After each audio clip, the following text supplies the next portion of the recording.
Àbẹ̀dẹ̀ Adélùwọlá.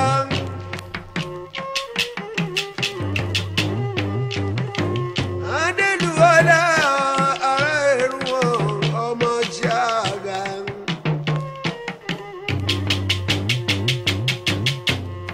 Ọmọ Òrúnkọ́lé Ẹlẹ́wùjí. Ọmọ Akálù ọmọ Ayígìrì. Ọ̀ṣọ́ èjìdí Èrúwọ̀n. Ọmọ ọba láyérí.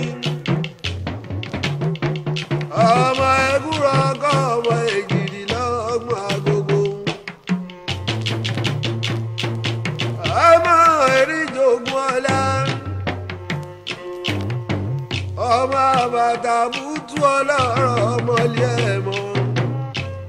Ìlú Ẹ̀gbá dọ́wọ́ ẹ̀ ọ́.